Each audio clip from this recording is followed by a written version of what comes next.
Please welcome your chair, Editorial Director, Asia Pacific for The Economist Intelligence Unit, Charles Goddard. Well, thank you for getting a clap right at the beginning. Thank you very much indeed, and very warm welcome. Warm welcome to all familiar faces and friends as well.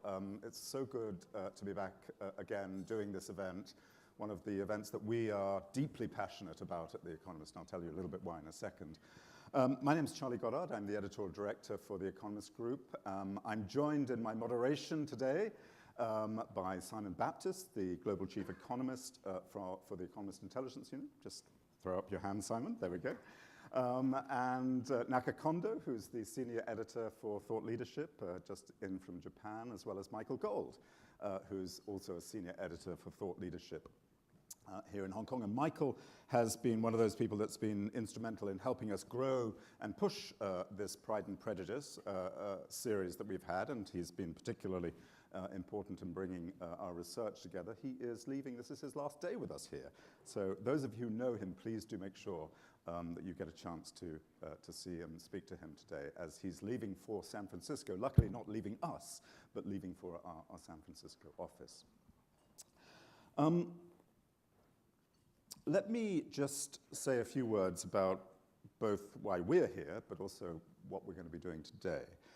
We, as you know, this is the fourth Pride and Prejudice that we've had. We are passionate about the liberal principle that individuals are the best judges of their own beliefs, and indeed who they wish to be, and of course what their sexual and their gender orientations are, and who they choose to love.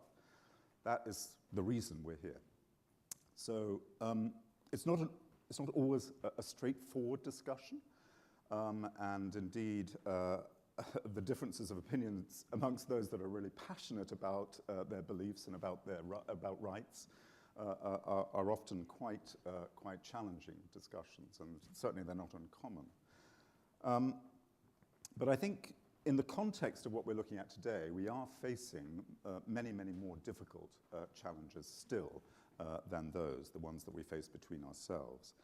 And against a backdrop of, I would argue, ill political winds, as well as complex social undertows. So we've seen the rise of authoritarianism, we've seen the rise of nationalism, just as two examples of that set of trends. I think the risk, too, of inward-looking, regressive, and often, I think, repressive approaches and attitudes towards LGBT communities and LGBT rights particularly are increasing.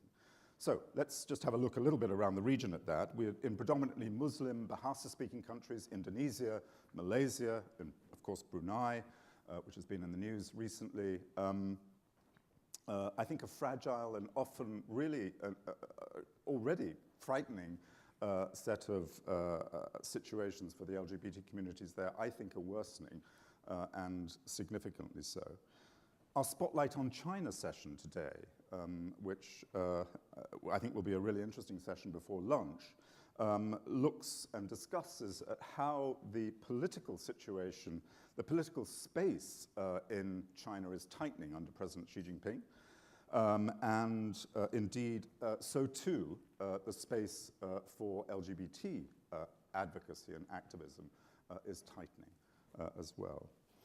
The controversy that we saw raised in Hong Kong over the last week to 2 weeks around the Cathay Pacific ad, you'll all have seen that, I'm sure, that of two men holding hands on a beach, besuited men holding, strange, I thought, besuited men holding hands on a beach, I think demonstrates clearly to me how Hong Kong continues to evade the open and public debate that we need here around LGBT. And then, of course, I think it's important for us to recognize that there is still optimism out there. And I think, of course, we can look to Taiwan, where same-sex marriage has been legalized, I think providing a bit of a beacon of hope for us in the region.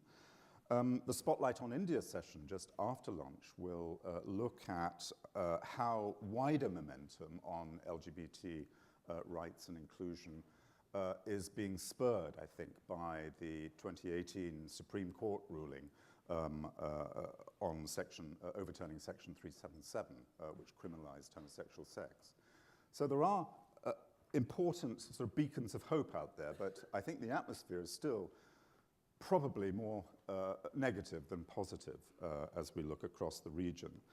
And I think offering some sort of explanation of part of this, there was a good article, I thought, in the South China Morning Post over the weekend. I'm not sure if you saw it in the Post magazine, which suggested that reconnecting to the, I think, often rich queer Chinese and Asian heritage here in the Asia, including, I think, and the article argued this very well, I thought, the fact that same-sex unions have been accepted in various forms and in various societies across the centuries here in Asia.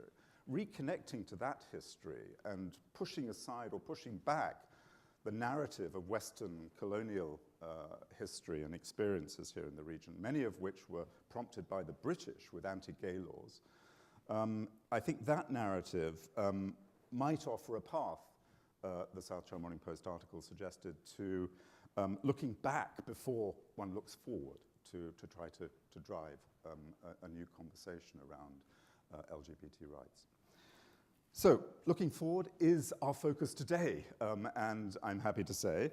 And we have Generation Z and Millennials, I hope I'm getting all of this right,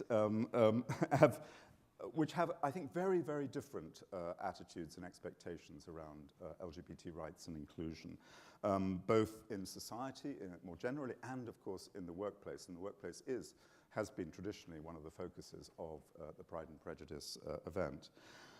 Younger people, I think, are defining, I believe, a new conversation. We'll hear a lot about this today, a new conversation around what they expect from society and from their workplaces. And I think this is a really important and quite exciting moment on a positive note for LGBT rights and inclusion in the region. That's what's inspired us, I think, today to focus on the future and focus around this, and what's brought together, I hope, a raft of exciting Gen X, Gen Z, and indeed other speakers to sit with our traditional group of slightly older speakers and from business, government, and from NGOs. And hopefully to challenge some of the thinking that's going on among us. There's still a focus today on inclusive business, and I think that's, as I said, something that we're very clear about. But the day really, I think, is about how the younger generation is driving social change in Asia, particularly more broadly, and how businesses, I think, need to understand the context of that change around LGBT and indeed around how businesses themselves want to be part of that social change. Let me just make a few comments around logistics. First of all, most importantly, let me just put my glasses on so I can see this, our sponsors. Thank you very, very much indeed for joining us again, for those that have been our sponsors for a while, and for those new ones, our allies, American Airlines and WeWork. There is, in fact, a separate session being streamed online to WeWork, one of the WeWork offices in Central today. Our supporters, Morgan Stanley and Nomura. Our host sponsors, Barclays, Citi and Gilead, Goldman Sachs, Heidrick and Struggles, and Manulife, and, of course, last but not least, but the UNDP, and our PR partner, Seawood.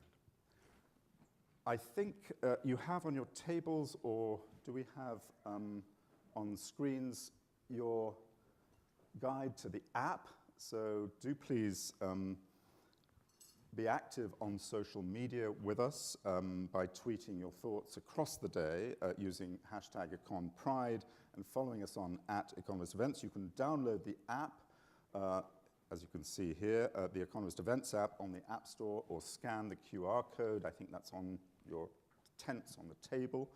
Or type Pride and Prejudice in the search bar, and you should be able to get that app to download. That app will give you conferences, the conference program, other speakers, and indeed, I think, an ability to interact and contact each other through the app. So do please download that.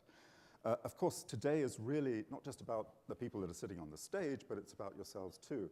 Please do join us in the conversation. Please do tell us what you're thinking. Please do ask questions. It's really about interaction. There will be microphones as usual. Just throw your hand up at any time, indeed, and join us in the conversation. We really do encourage that. If you don't wish to actually put your hand up and join us, just drop us a note through the app or a question through the app. We do have, I think, an analog way of addressing some of the questions, a yes-no. The yes-no cards on your table will be asking a few poll questions, so do get ready to answer yes or no with that. And of course, your feedback is hugely important. So we are hoping to continue this series, and we need to have your feedback about what we're doing and whether what we're doing is relevant. So please do make sure at the end of the day you fill out the forms, and indeed online on the app you can tell us what you're thinking.